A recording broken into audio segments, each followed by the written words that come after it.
Nah, ini waktu itu marketplace mau kena pajak Pak ya? Iya, jadi apa? Wajib pungut Pak ya? Iya, Kewajiban pemungutan PPh pasal 22. Pak Purbaya nunggu momen pertumbuhan ekonominya 6% dulu. PPh 22 tentang aset kripto. Aset kripto. Perubahan dari sebelumnya, kripto itu dianggap sebagai barang dagangan.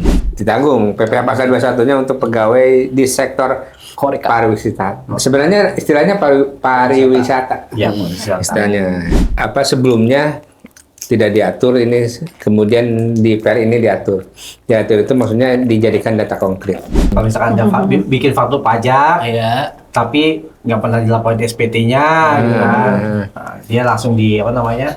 Di suspend.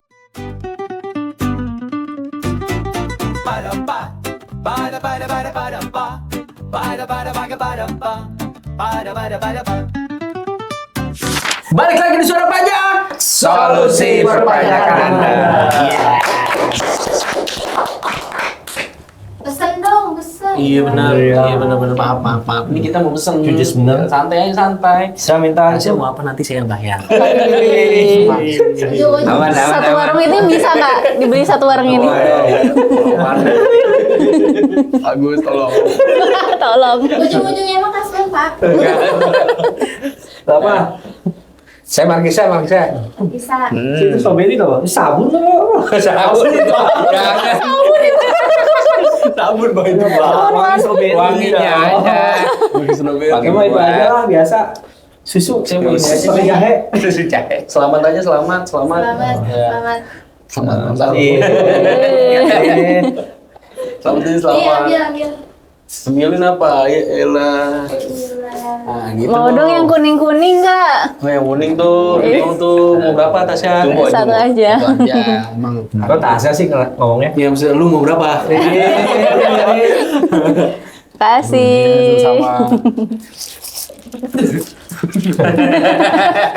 Oke, sekarang kita masuk ke semester 2. Kalau kemarin kita bahas semester 1. Yang mana videonya bagus? Kaleidoskop.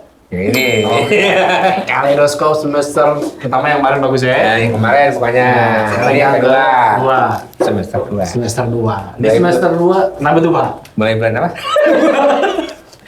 Itu setengah tahun, Pak. Juli. Iya.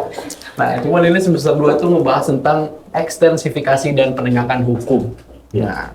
Di bulan Juli itu ada marketplace. Nah, ini waktu itu marketplace mau kena pajak Pak ya?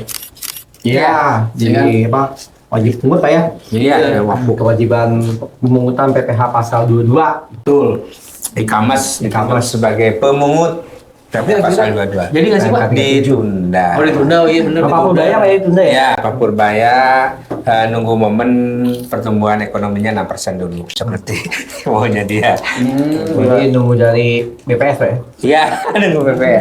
Semua tergantung BPS berarti. BPS, iya. Itu. Jadi kalau tahun depan udah mencapai 6%, ada kemungkinan ini langsung dieksekusi. Selain itu mungkin pertimbangannya juga untuk mempersiapkan infrastruktur dari si marketplace Pak ya? Iya, karena memang sebenarnya dari awal e-commerce-nya itu, si marketplace-nya itu meminta waktu 1 tahun. Asosiasi. Untuk asosiasi meminta waktu 1 tahun untuk mempersiapkan minuman. Mempersiapkan minuman. Salah Untuk fokus. mempersiapkan aplikasinya. Sebut dulu dong Pak. Sebut dulu dong. Ah-nya mana? Belum. Nah, itu belum. Oke. Nah, itu. Oke, kita lanjut Pak ya. Hormati orang tua Pak. Kita lanjut di bulan Agustus sampai Oktober itu ada PMK 50 tahun 2025. PPh 22 tentang aset kripto. Aset kripto. Iya. Ini perubahan dari sebelumnya. Kripto itu dianggap sebagai barang dagangan. Oke.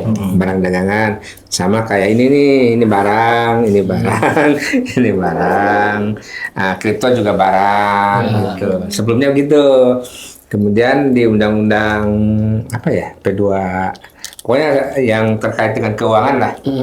Di situ disebutkan ternyata pemerintah mengakui bahwa kripto itu sebagai efek itu apa namanya, instrumen keuangan. Ya betul, instrumen keuangan. Disamakan. Instrumen keuangan seperti saham, obligasi, gitu kan. Ya, kripto juga ke situ, sehingga perlakuan perpajakannya pun akan beda karena dia sebagai instrumen keuangan, maka dia bukan barang. Karena bukan barang berarti bukan objek PPN. Gitu. Makanya di PMK yang baru ini kripto tidak dikenain PPN, tapi tetap dipungut PPh pasal 22 untuk transaksi di dalam negeri. Jadi PPh-nya dinaikin dikit, PPN-nya dilepaskan. Tapi dalam Tidak dikenakan. Tapi PPN-nya itu dikenakan atas jasanya aja. Ya, jasa brokernya betul lah, atas brokernya, bukan atas barangnya, bukan atas kriptonya.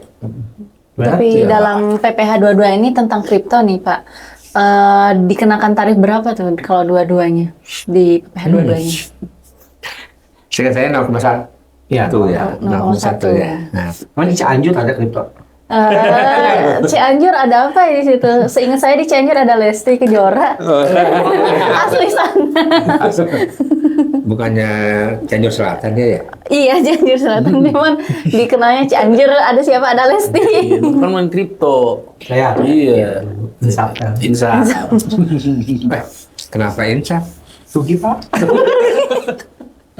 Sekarang kripto lagi naik katanya gara-gara diburu sama Amerika.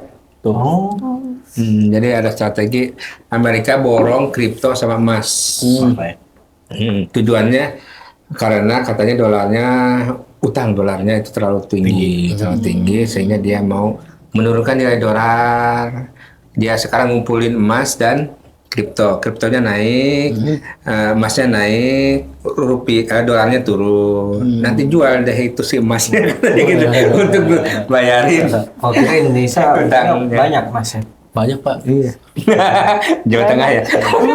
Iqbal. Mas Andri. Lanjut. Oke, lanjut di PMK 10 tahun 2025 di PPh pasal 21 Horeca. Nah, Hotel, ditanggung pemerintah. Hotel, restoran, kafe. Gitu. Keren kan saya lupa tuh. Restoran. Ini kita bahas ini. Yo, iya. Mana videonya Pak Andri? Nonton aja di sini. Mana bagus. Sampai pas ini. Gimana bagus yang Horeca? Mereka ya itulah. Jadi dia Tanggung Pak ya.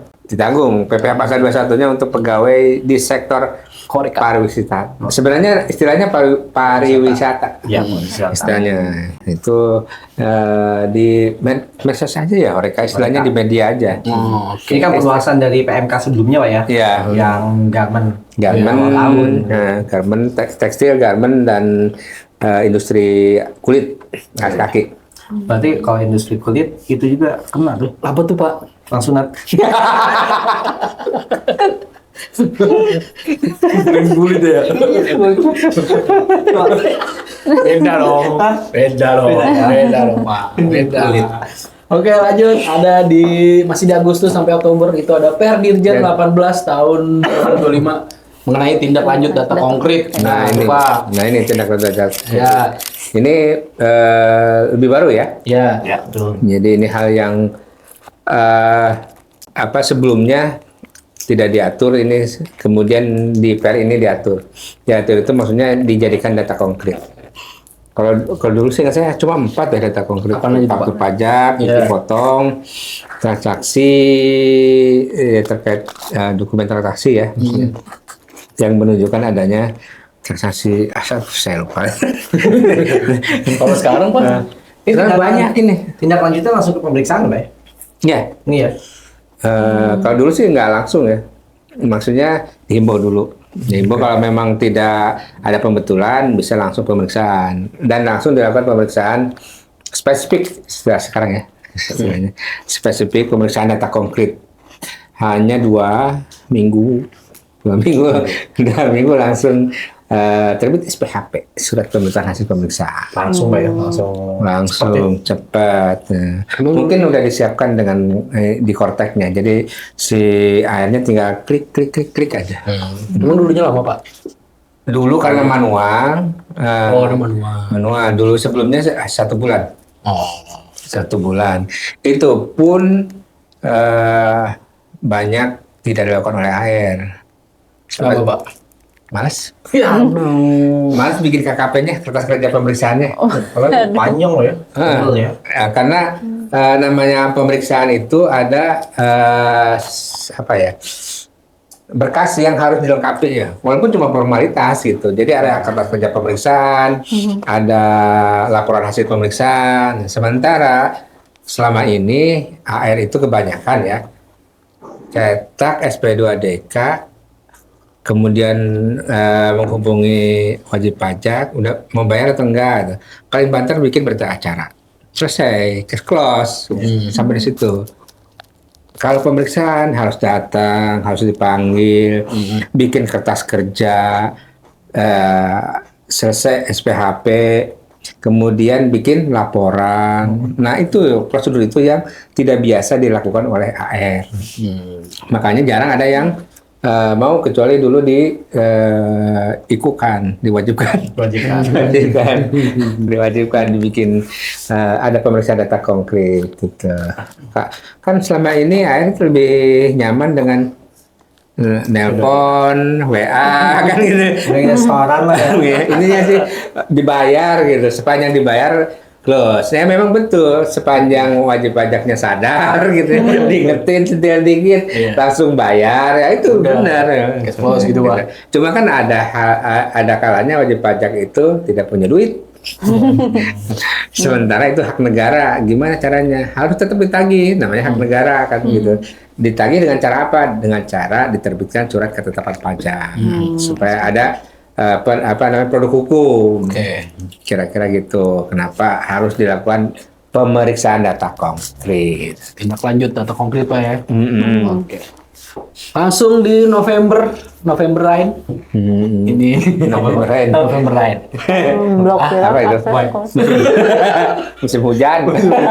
November ini ada penegakan hukum otomatis. Nah, ini ada Per 19 tahun 2025, pemblokiran akses Kortex tuh, Pak. Pemblokiran akses Kortex. Kortex. Nah, ini yang Kenapa adanya pemblokiran akses Pak, Kortex? tuh, Pak. Kenapa coba? Karena ada Ini Pak, yang nggak pernah lapor faktur pajak. Oh iya. Ada yang dipotong, ya nggak pernah dilapor. Dia hampir sama kayak apa? yang semester 1. Iya, tindak lanjut data konkret. Suspend ya? Suspend. Kalau misalkan ada bikin faktur pajak, Iya. tapi nggak pernah dilaporin di SPT-nya, gitu kan. Nah, dia langsung di di suspend. Terus juga ada nggak lapor SPT tahunan. Nah, dia nggak bisa buat faktur pajak. Jadi yang ini lucu. PPh 21 yang nggak lapor, PPh 23 yang nggak lapor, faktur pajaknya diblokir. Oh, lucu Kata ya. PPh gue salah apaan? Gitu juga. Itu yang bulan November. Ini kita udah bahas juga. Udah, bener. Semester Videonya di 1 mana, ya. Tasya? Di sini. Oke, lanjut di Desember. Desember Nggak belum ada ya. belum ada update peraturan, cuma di Desember ini yang paling update itu penerimaan negara. Iya. Semua sibuk Pak ya. mengamankan penerimaannya. Kayak tadi baru ngobrol sama teman pemeriksa di kantornya, katanya ini udah mau 100% penerimaan. Wih. Ini tambah lagi targetnya. Akhirnya jauh lagi kan. Iya. Terus itu di bulan sebelumnya. Terus kemarin katanya udah mau tercapai lagi, ditambahin lagi targetnya. Itu maksudnya penerimaan di wilayah tertentu apa gimana sih Pak? Apa nasional? Kan tiap KPP ada target penerimaan. Berarti tiap KPP. Nah, jadi kalau ada yang target KPP-nya udah mau 100%, sementara yang lainnya masih jauh, digeser tuh targetnya. Misalnya gini, KPPA 70%, KPPB misalnya udah 90%. Iya. Oh, jauh banget ini. Kasihan yang 70% jauh banget gitu kan. Karena itu nanti IKU kantor ya. Itu tuh KPI. KPI. Nah, KPI kantor nanti berpengaruh ke tunjangan kinerja. Nah, penghasilan lah ya. Satu sekantor. Satu kantor, Pak, ya? Satu kantor itu pengaruhnya. Nah, itu nanti ini targetnya berarti ini kegedean nih yang A. Maka diambil dari A ke B. Jadi B nanti turun lagi persentase penerimaannya, yang B naik gitu. Jadi dalam rangka pemerataan sih sebenarnya. Sebenarnya bulan Desember ini ada ini sebetulnya bukan peraturannya. Iya. Update aplikasi, Pak. Untuk validasi ya Cortex, validasi NIK yang dilakukan secara massal. Oh iya. Iya Pak ya. Jadi kalau misalkan sebelumnya itu kan harus masing-masing tuh sendiri-sendiri. Si orang itu KPP, kalau enggak apa namanya ya sendiri-sendiri lah. Kalau sekarang dari HRD itu bisa secara massal untuk apa namanya validasi NIK karyawannya. Tuh, ada apa aplikasi itu sendiri. Ada lamannya nggak? Hah? Lamannya, Lamannya. alamat emailnya, alamat webnya. Webnya ada, silakan cari sendiri. Di mana Pak Andri? Di TikTok saya. Iya tuh, jangan lupa TikToknya apa Pak? Pak. Spill dong, spill. Andri D. Ada di sini nanti Ya, ditulis. ada di sini. Oke. Cukup Pak ya buat semester 2 ya? Ya, Cukup buat semester 2. Pak Andri cukup nggak nih? Cukup. Oke. Ntar kita ke semester 3 kalau gitu berarti ya? ada tiga. Tahun depan. Emang kuliah. Semester 3 nggak ada teman-teman. Pokoknya. Tasya tanya nggak? Ya, Tasya. Kenapa? Ada yang mau ditanya nggak? Enggak Tanya ini ada. Mas Kibah. Nggak ada. Maksimal tanya. Cukup. Enggak. Cukup. Mau ditanya ya? Nggak, saya nggak mau Jadi ditanya. gitu. Gitu Pak. Pak, jangan gitu dong Pak. Ditanya itu dikasih buka pintu. Aduh, bahaya ini. Oke teman-teman, segitu aja pembahasan tentang semester 2. Oke, keren banget. Pokoknya jangan lupa buat kalian yang masih pengen tahu tentang dunia tentang perpajakan, Jangan untuk lupa. konsultan perpajakan, Botex Consulting Indonesia ada di bawah sini. Calling aja, nanti langsung dijawab sama belakang saya nih. Bila. Thank you. Jaga warung. Ada penjaga warung. Thank you. Jaga warung. See you next video. Jangan lupa di like Subscribe. Komen. and Share. oke, bye. Bye. Ada Agus, ada pajak, ngakak bareng sambil santai ngelawak. Serius tapi yang gak tegang, semua